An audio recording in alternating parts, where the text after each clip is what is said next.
off here. It used to be next door where the big house is. That was Frederick's house. But Frederick had Jacob move his house over here so he could build his house there because that was a better site on the property. And they just rolled it on logs and flopped it down. Huh.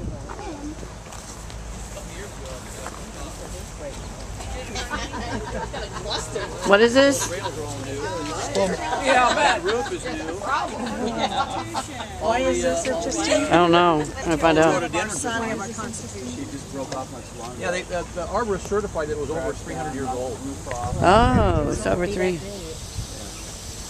But so this predated the Beringers by about 150 years or so. And this was Frederick's house. That's where we're going to do our tasting in the kitchen of this house, or what used to be. Frederick know it. Well, he might. Well, he usually doesn't come out until nighttime. Yeah, he's at our house. He's at our house right now. Really? Where are you? In Fairfield. We don't know where we are. Okay. But you haven't somebody visit you? This house was 28 grand at the time, and just the stained glass was $6,000. And you'll get to see that after the tour. We'll be in the only room of the house without stained glass, actually. The kitchen. That's the back. Does somebody right still live here? Yeah, I live here. Yeah. Yeah, right. Wife's not allowed, but... No, nobody's lived there since the 40s. Oh, okay. I bet this rose smells yummy yum. Come close, take a look. What you'll see here is within a month, actually within probably a few weeks, within a couple of weeks, these will flower. These are the buds here, and then they'll flower, and then they stay green and hard. But around July is when they start to change color, and that's when they're really starting to ripen. These will get to be a dark. They'll look like blueberries, pretty much, Cabernet grapes, and. All this growth, of course, is new every year because it's all cut back. And you look, you see this, what they call a spur. This was last year's growth. Okay, typically when they prune in the winter months when the vines are dormant,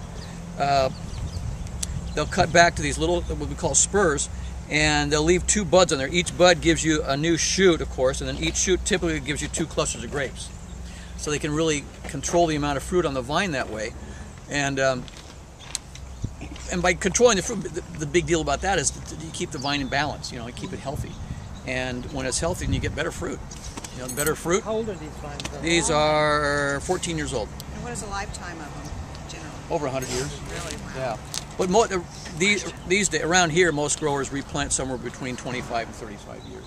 The yield of vine starts to go down at that point, so they'll replant. And you might see... And they'll do it in phases or something throughout all the... You know, some do, but some, it's amazing. You know, you'll see these huge swaths just bulldoze. They'll just We saw some of put them in those. big piles, Yep, you know? Yep, and burn. Yeah, and burn, exactly. Yep.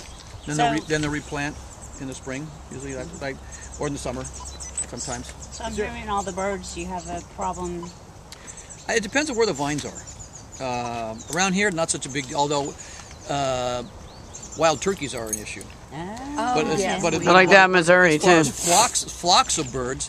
It seems to be the other side and the southern end of the valley where they're more vulnerable. I've seen vineyards where they'll throw netting over in the extreme southern end of Napa Valley. Up here, it doesn't seem to be such an issue. But you'll see like little mylar strips flying out in the field. That's to scare them away, too. Is there a particular year when the vine has matured where it delivers the best grape? Between 10 and 40 years old. Yeah. Once they get to be about 6 years old, that vine is putting out as much as it'll put out. But until about 10 years old, it's really putting out a lot and really good fruit. So between 10 and 40, because that's usually the maximum output and the highest quality. But the quality stays there, but the amount of fruit will diminish greatly over the years. You know, there are vines in Napa Valley. There's a great vine in southern St. Helena here called the Hain Vineyard. It has vines that are like 120 years old. You know? But they're rare. They're not, you don't see those around so much because they're not as economically viable, although they probably charge a premium, you know, because you're not getting a lot of vines, a lot of grapes off those vines. But, you know, there's so many issues with vines, because really this is where the wine is made out here, and that's kind of a cliche, but you know, that's really, you know, this is where it really happens.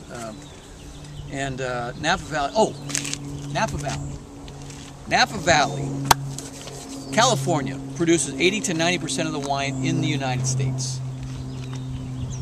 what percentage of that comes from Napa Valley? 80. 80. Good guess. 80. Anybody else? Oh, I 90. said, really? Do I hear 4 again? 4%. 4% of California's wine comes from Napa Valley. Really? Yeah. From Modesto or something? Get an extra glass of You bet. Modesto, Merced. You're a local. Yeah, That's Central not Valley. fair. No, I read it in one of the guidebooks yesterday. Sure. Yeah, we buy, you know, our white Zinfandel, those grapes don't come from Napa Valley. You can't sell wine for $7 a bottle from grapes that are grown here. It's just too expensive. You know, a prime plantable acre today will cost you $100,000. That's with nothing on it yet. You know, it costs you. And I heard this 10 years ago. It was $30,000 to plant 1 acre, average, and you can pay a lot more than that too. You know, depending on how much you have to contour and add drainage and all that, you know, all that kind of. And then what's stuff. the yield? What's the profit? Napa Valley is about 3 tons per acre. Central Valley is about 15 tons an acre. So your investment of $30,000 was a good investment. You bet. Yeah, because over there a ton of cab grapes will cost you about $300. Here it'll cost you about $4,500. Yeah. So. Yeah, difference in quality, and we're also good promoters, aren't we? Right? Here we go, in.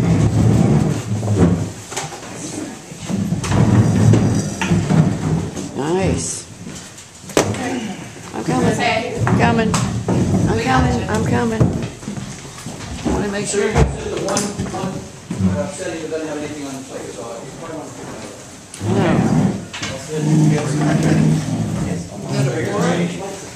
Aerator.